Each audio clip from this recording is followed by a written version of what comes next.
தந்தையின் சாபத்தால் ராமனை சந்தித்த குகன். கங்கை நதிக்கரையில் ஓர் அந்தண முனிவர் குடில் அமைத்து தவம் செய்து கொண்டிருந்தார். அவருக்கு ஒரு புதல்வன் இருந்தான். 7 ஆண்டுகளை நிரம்ப பெற்றவன் என்றாலும் வேதங்களில் சிறந்த தேர்ச்சி பெற்றவன். அன்பும் அடக்கமும் பண்பும் பணிவும் கொண்டவனாக திகழ்ந்தான். ஒரு நாள் முனிவரை நோக்கி அவரது மைந்தன், தந்தை, தெய்வங்களுள் சிறப்புடையது எது என்றான். அதற்கு முனிவர், மகனே, தெய்வங்களில் தனிப்பெரும் தலைவர் முருகப்பெருமான். அதனால்தான் அவர் தெய்வ சிகாமணி என்று அழைக்கப்படுகிறார். தேவாதி தேவர்களும் போற்றும் முழுமுதற் கடவுள், மறைகள் போற்றும் மகாதேவன். முருகப்பெருமானை வழிபட்டால் அனைத்து தெய்வங்களையும் வணங்கியதற்கு சமமாகும். முருகனை வழிபாடு செய்வோர் பிறவி பெருங்கடலை கடப்பார்கள், முக்தி நலம் பெறுவார்கள் என்று கூறினார். சிறிது காலம் கழித்து முனிவர் புனித யாத்திரை புறப்பட்டு சென்றார்.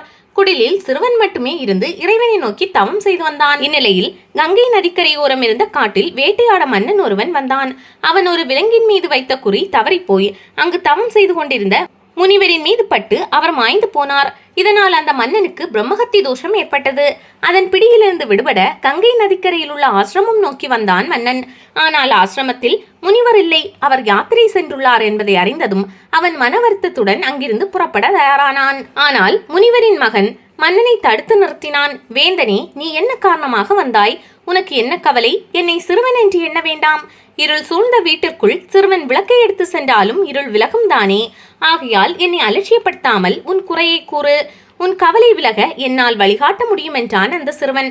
மன்னன் மனமழிந்து தான் வந்ததன் நோக்கம் குறித்து அந்த சிறுவனிடம் எடுத்துரைத்தான். முனிவர் மகனோ, மன்னா, கவலைப்படாதீர். இந்த புனித கங்கையில் மூழ்கி வடதிசை நோக்கி நின்று 3 முறை உள்ளம் உருகி ஓம் முருகா என்று கூறு, பிரம்மஹத்தி அகன்றுவிடும் என்று விமோசனம் கூறினான். மன்னனும் அவ்வாறே செய்தான். அவன் பிரம்மஹத்தி தோஷம் விலகியது. அவன் மகிழ்வுடன் நாடு திரும்பினான். அதற்கடுத்த சில தினங்களில் யாத்திரை சென்ற முனிவர் ஆசிரமம் திரும்பினார். மகனை மகிழ்வுடன் தழுவி ஆசை கூறியவரின் கண்ணில் தேர் வந்ததற்கான அறிகுறி தென்பட்டது. மகனே, இங்கு தேர் சக்கரத்தின் சுவடு காணப்படுகிறதே, யார் வந்தார்கள் என்று கேட்டார்.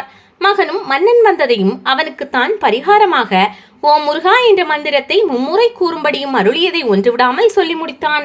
முனிவருக்கு கோபம் எல்லை கடந்தது. முட்டாளே, நீ என் மகனா? உனக்கு முருகனின் பெருமை தெரியவில்லையே. என்ன காரியம் செய்து விட்டாய்? ஒரு முறை முருகா என்று கூறினாலே 1000 பிரம்மஹத்தி தோஷம் விலகுமே.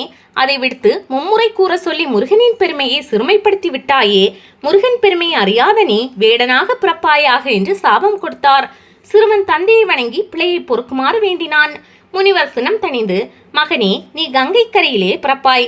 வேடனாக பிறந்தாலும் முருகன் நாமமே உனக்கு பேராக விளங்கும். நற்குண சீலனாக திகழ்வாய்.